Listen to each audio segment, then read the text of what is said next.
మిత్రులకు శ్రేభిలాషకు నమస్కారం. నేను గుడ్ల జగదీష్, సామాజికవేత్త.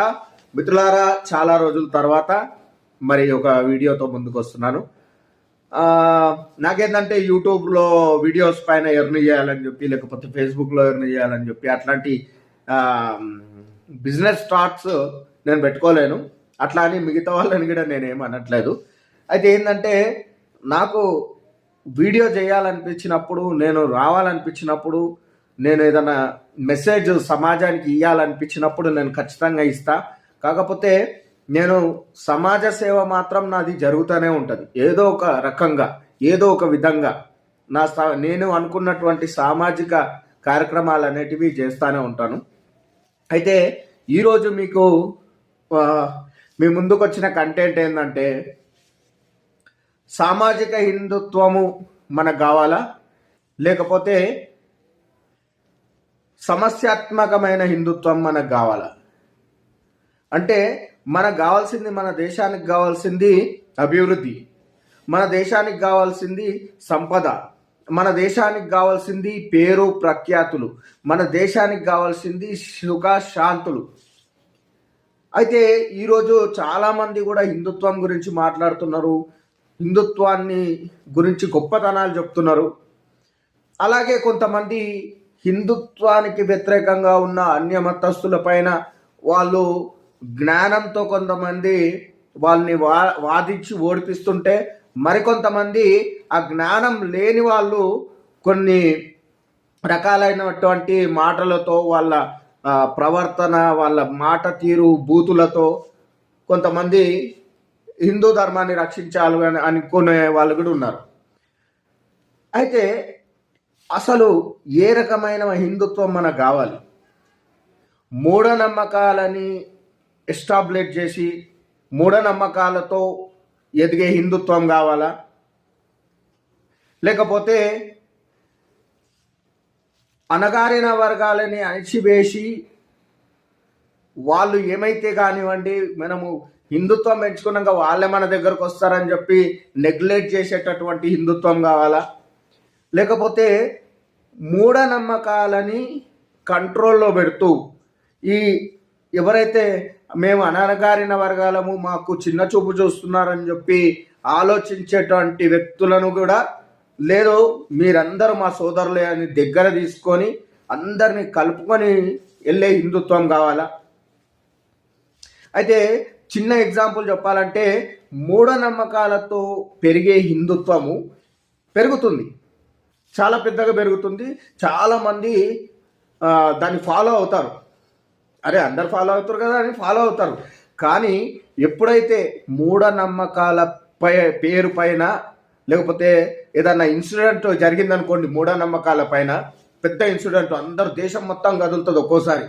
అట్లాంటి ఇన్సిడెంట్ అయినప్పుడు ఏదైతే మూఢనమ్మకాలపై నిలబడ్డటువంటి హిందూ ధర్మము, హిందూ మళ్ళీ కిందికి జారిపోతుంది, మళ్ళీ పడిపోతుంది.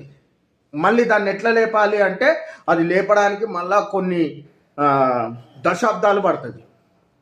అదే అణగారిన వర్గాలని నెగ్లెక్ట్ చేసుకుంటూ పెరిగిపోయిన హిందుత్వం కూడా ఒక పెద్ద రీచ్కి వచ్చినా సరే, ఏదన్నా ఒక పెద్ద ఇన్సిడెంట్ అయ్యి దేశం మొత్తం మళ్ళీ కదిలి మా అందరికి అనిపించింది అనుకో, ఇదేంది హిందుత్వంలో గిట్లుంది, వాళ్ళు కూడా హిందువులే కదా, వాళ్ళని కూడా సమానంగా చూడాలి కదా అనే భావన వచ్చినప్పుడు మళ్ళీ ఆ హిందుత్వం దిగిపోతుంది. మళ్ళీ దశాబ్దాలు మనం పెంచుకుంటూ పోవాల్సిన, మళ్ళీ దాని గురించి మేము మంచోళము, మేము అందరినీ సమానంగా చూస్తాము, ఇగో ఈ రిఫరెన్స్ వేదాలలో ఉంది, శ్రీకృష్ణుడు భగవద్గీతలో చెప్పాడు అని మనం చెప్పుకోవాల్సిన దుస్థితి వస్తుంది. ఎందుకంటే ఈరోజు హిందుత్వం ఉన్న ప్లేస్లో ఒక 15 ఏళ్ళ కిందట కూడా ఇదే ప్లేస్ ఉండే. మనకు హిందుత్వం బాగా పెరిగింది, ఇంటింటికి హిందుత్వం పెరిగింది. కానీ ఒక ఇన్సిడెంట్ వల్ల, గొడవల వల్ల, తర్వాత ఈ ప్రభుత్వం మారినందువల్ల మళ్ళీ హిందుత్వం అనేది సెక్యులర్ భావజాలానికి వెళ్ళిపోయింది. అంటే మీరు గమనించాల్సింది ఏంటంటే, నేను చెప్పిన దానిలో మనము హిందుత్వాన్ని సరైన దారిలో నడిపియాలంటే సామాజిక హిందుత్వ భావజాలంతోనే నడిపించాలి. మూఢనమ్మకాల పైన హిందుత్వం పెరిగితే, మూఢనమ్మకాల ఇన్సిడెంట్ ఎప్పుడైనా అయితే అది దిగిపోతుంది, మళ్ళీ తగ్గుతుంది. అయితే ఇంకోటి ఏంటంటే, ముందున్న పరిస్థితులు ఇప్పుడు లేవు. ముందు కేవలం మన దేశమే ఉండే, మన దేశంలో కొట్లాడుకున్నాము, ఈ అణగారిన వర్గాల ఇష్యూస్ అయినాయి, వాళ్ళు మమ్మల్ని చూస్తలేరని వాళ్ళు, వీళ్ళేమో మేమేమంటలేమని వీళ్ళు, ఇంకా రకరకాల ఇక మూఢనమ్మకాలు అవి ఇవి ఏమేమో ఇన్సిడెంట్ అయినాయి. కానీ ఇప్పుడు ప్రపంచవ్యాప్తంగా చూసినట్టయితే ఎన్నో దేశాలు కూడా హిందూ ధర్మం పైన ప్రత్యేకమైన శ్రద్ధతో ఒక వాళ్ళ దేశాలని నిర్మించుకుంటున్నారు హిందూ దేశాలుగా. అంటే మన భారతదేశమే కాకుండా ఇంకో 10 ఏళ్ళు అయితే కొన్ని దేశాలు పూర్తిగా హిందూ దేశంగా మారుతాయి. పూర్తిగా హిందూ దేశం మారినటువంటి ఆ దేశాల్లో ఏం జరుగుతుందంటే, మన ఇక్కడ ఉన్నటువంటి గురూజీలు కానివ్వండి, ఇక్కడ ఉన్నటువంటి సాధు సంతులు కానివ్వండి, ఇక్కడ ఉన్నటువంటి సంస్థలకు సంబంధించిన వాలంటీర్స్, ఈ సంస్థలకు సంబంధించిన వాళ్ళు కానివ్వండి, వాళ్ళు విదేశాలకు పోయి హిందూ ధర్మం గురించి వాళ్ళు చెప్పడం జరుగుతుంది. అయితే అక్కడ ఉన్న వాళ్ళకు ఎట్లాంటి కులాలు లేవు. వాళ్ళు ఇతర మతాలలో ఏ మతాలలో ఉన్నా కానీ హిందూ ధర్మం స్వీకరించే హిందుత్వాన్ని వాళ్ళు స్వచ్ఛంగా పాటిస్తున్నారు. కాబట్టి వాళ్ళు రేపు మనని పాయింట్అవుట్ చేసే పరిస్థితులు ఉన్నాయి. ఎందుకంటే వాళ్లకు భారతదేశం అనేది ఒక దేవాలయం లాంటిది. ఎందుకంటే ఇక హిందుత్వం అనేది ఇక్కడ పునాది నుంచే ఉద్భవించింది.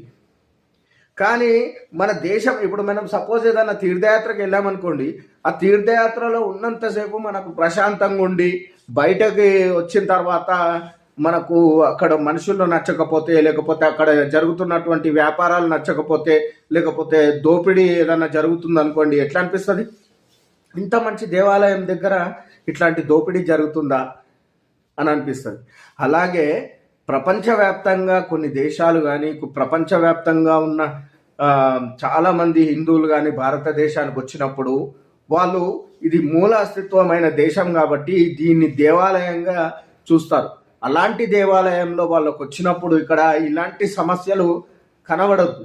కాబట్టి నేను చెప్పేది ఏంటంటే, ప్రశాంతమైనటువంటి, సామాజికంగా అందరూ ఒక్కటే అనే భావజాలంతో ఉన్న హిందుత్వం మనకు కావాలి. ఎందుకంటే ఈరోజు కూడా చాలామంది కులపిచ్చితో చాలామందిని తక్కువ జాతోళ్ళని అది ఇది అని చెప్పేసి వ్యతిరేకిస్తున్నారు. కానీ వాళ్ళు ఇంత మూర్ఖులు అంటే, వాడు భగవద్గీత చదవడు. భగవద్గీత చదివితే వానికి తెలుస్తుంది. శ్రీకృష్ణుడు భగవద్గీతలో స్పష్టంగా చెప్పాడు. ఏమని? పుట్టుకతో అందరి వర్ణం ఒకటే. వాడు పుట్టి పెద్దగా అయితే ఎట్లా పెద్దగా అవుతాడో వానికి ఆ వర్ణాలు వస్తాయి. అంటే ఒక బ్రాహ్మణుడు శూద్రునిగానే పుడతాడు. ఆ బ్రాహ్మణుడు బ్రాహ్మణత్వం నేర్చుకొని వేదాలు ఉపనిషత్తులు అన్ని పఠిస్తేనే ఆ పిల్లోడు బ్రాహ్మణుడు అవుతాడు. ఆ పిల్లోడు శూద్రుడు అయిన పిల్లోడు వ్యాపారాలు చేస్తే వైశ్యుడు అవుతాడు. అలాగే పనులు చేసుకొని ఉంటే శూద్రుని లాగానే అవుతాడు. మరి అంటే విజ్ఞానాన్ని బట్టి, అంటే చదువుకోవాలని చెప్పి చదువుని బట్టి, సంస్కారాన్ని బట్టి వారి వర్ణం అనేది లెక్కింపబడుతుంది. కాబట్టి భగవద్గీత చదవండి, చదివితే తెలుస్తుంది. మన వాళ్ళు చాలామంది ఎక్కువ చమార్ల మీద, మాదిగల మీద కూడా ఎక్కువ వ్యతిరేకత భావజాలం ఉంటుంది. ఎందుకంటే వీళ్ళు ఎడ్లను కోసిర్రు, దాని తోలు తీసిర్రు అని చెప్పేసి భావజాలము చాలామందికి ఉంటుంది. కానీ తోలు యొక్క పవిత్రత తెలియక అలా మాట్లాడతారు. కానీ చాలామందికి తోలు యొక్క పవిత్రత తెలియదు. సాక్షాత్తు భగవంతుడే చరిత్ర చదవండి. అందుకే చరిత్ర తెలియనోడు ఎప్పుడు ఎదుటోని తక్కువగా చూస్తాడు. కానీ ఆ చరిత్ర తెలుసుకుంటే ఎదుటోడు ఎంత గొప్పోడో వీనికి తెలుస్తుంది. సంత్ శిరోమణి రవిదాస్ ఈ గొడ్డుతోలు చర్మాలతో చెప్పులు కుట్టుకుంటుంటే సాక్షాత్తు శ్రీకృష్ణుడు, శ్రీరాముడే వచ్చి ఆయన దగ్గర నిలబడి చెప్పులు కుట్టించుకొని వెళ్ళారు. రామలక్ష్మణులు వచ్చి చెప్పులు కుట్టించుకొని వెళ్ళారు నిలబడి. ఆయన దగ్గర ఆయన చెప్పులు కుట్టుకుంటూ చర్మంతో ఉంటే వేలాది మంది భక్తులు వచ్చారు ఆయన దగ్గరికి. ఆయన ఎన్నో మహిమలు చూపెట్టిండు. ఆయనకు సాక్షాత్ దేవుడే సపోర్ట్ చేసిండు.